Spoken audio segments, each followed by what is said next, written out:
यहाँ पर कोई वक्ता जो है वो महिला वक्ता नहीं है।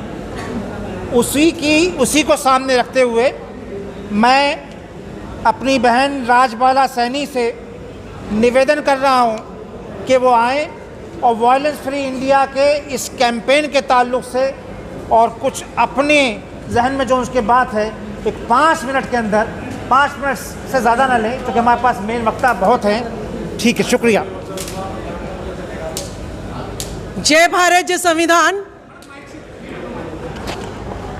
जय भारत जय संविधान। देखिए, आज 15 अगस्त को आपने देखा होगा संविधान बदलने की जो बात कही गई है, तो मैं अपील करूंगी जब भी कोई मीटिंग होती है तो संविधान की प्रस्तावना जरूर जो है हॉल में पढ़ी जानी चाहिए। ये इस देश का दुर्भाग्य है, ना तो स्कूलों में पढ़ाई जाती, ना कॉलेज में पढ़ाई जाती और ना बहुजनों सम्मेलन में पढ़ाई जाती। तो जब हम ही लोग नहीं पढ़ेंगे तो मनुवादी कहाँ से इसको पढ़ेंगे। तो ये अपील है, जरूर यहाँ पे संविधान की जो है प्रस्तावना को पढ़ा जाए। कमलेश मधौलिया जी के साथ मैं काम कर रही हूँ। कमलेश मधौलिया जी शिक्षा के लिए तो कार्य कर ही रही है, साथ में आए दिन जो महिलाओं पर अत्याचार हो रहे हैं उससे भी वो बहुत ज़्यादा दुखी रहती हैं और जितना कोशिश करती हैं उसको नॉर्मलाइज करने की या किसी का केस लड़ने की, तो उतनी कोशिश भी ये करती हैं। मैं आज ध्यान दिलाना चाहूंगी कि संविधान में लिखा है धर्मनिरपेक्ष देश है। तो जो नूह मेवात के जो दंगे हुए हैं उसमें मोनू यादव और बिट्टू लोहार ओबीसी समाज को टारगेट किया गया है, लेकिन यह ओबीसी कहीं भी आपको ना तो पुजारी दिखाई देगा और ना गल्ले का मालिक दिखाई देगा।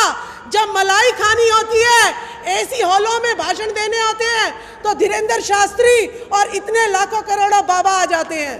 लेकिन जब जमीनी स्तर पर भाई भाई से लड़वाना होता है तो मोनू मानेसर, मोनू यादव और बिट्टू लोहार याद आते हैं। तो मैं अपील करती हूँ अपने मुस्लिम भाइयों से भी कि SC ST OBC माइनॉरिटी आपस में न लड़े, उस स्कूल को बंद कर दे जिस स्कूल में मोनू मानेसर बनाए जाते हैं, उस स्कूल को बंद कर दिया जाए जिस स्कूल में बिट्टू बजरंगी जैसे लोग पैदा होते हैं। आज बिट्टू बजरंगी अकेला रो रहा है, अकेला गालियां सहन कर रहा है, उसका परिवार अकेला सारे दुख सहन कर रहा है। जो उसके साथ दंगा भड़काने में शामिल थे वो कहाँ चले गए, वो कहाँ चले गए सारे मंदिर के पुजारी, वो धर्म के ठेकेदार क्यों ओबीसी को आपस में लड़वा रहे हैं, SC ST को। मैं पूछना चाहती हूँ, मणिपुर में 3 महिलाओं का नग्न घुमाया गया। महाभारत की द्रौपदी के लिए बहुत बड़ा कपड़ा आ रहा था, साड़ी पे साड़ी आई जा रही थी, लेकिन मणिपुर की 3 महिलाओं के लिए 1 मीटर कपड़ा भी आसमान से कहीं आता नजर नहीं आया। यानी वो महाभारत काल्पनिक थी या आज की जो सच्चाई है वो हकीकत है। फूलन देवी का दौर हम भूल गए हैं। जब फूलन देवी ने अपने बलात्कारियों को सजा दी थी, उसके बाद गैंग रेप बंद हो गए थे, कुछ समय के लिए बलात्कार बंद हो गए थे, नग्न स्त्रियों को घुमाना बंद हो गया था। लेकिन जब जो है एक सांसद महिला फूलन देवी को मार दिया गया, तब दोबारा निर्भया कांड, अंजलि कांड, दिल्ली कैंट कांड, निर्भया कांड, मनीषा वाल्मीकि कांड, बिल्किस बानो कांड और मणिपुर की 3 महिलाओं को नग्न घुमाना और गैंग रेप करना। तो यानी वायलेंस, कैसे वायलेंस छोड़ दे? वायलेंस महिलाओं ने छोड़ दी। फूलन देवी अगर खत्म हो गई तो यहाँ पे महिलाओं की दरिंदगी जो है दिन प्रतिदिन बढ़ती चली गई। अगर संविधान बदल गया तो हम महिलाओं की वही हालत होगी जो हमारी आज़ादी से पहले हुआ करती थी कि हमें स्तन ढकने के लिए भी कपड़ा जो है हमें हमारे लिए नहीं था, टैक्स देना पड़ता था हमें।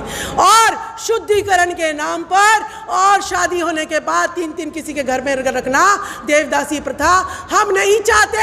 हम उस वैसा जीवन दोबारा व्यतीत करें। तो मेरे भाइयों, ना हिंदू के नाम पर लड़ो, ना मुसलमान के नाम पे लड़ो।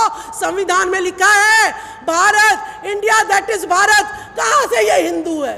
कहाँ से यह हिंदुस्तान है? जब संविधान में लिखा है भारत और इंडिया, तो दो ही नाम लीजिएगा और हिंदू मुसलमान के नाम पर आपस में SC ST OBC माइनॉरिटी नहीं लड़िएगा। बहुत बहुत धन्यवाद, बहुत बहुत आप लोगों का शुक्रगुजार। बहुत बहुत शुक्रिया। ये नाइंसाफ़ी होगी अगर जो लोग अहम लोग यहाँ पर आए हैं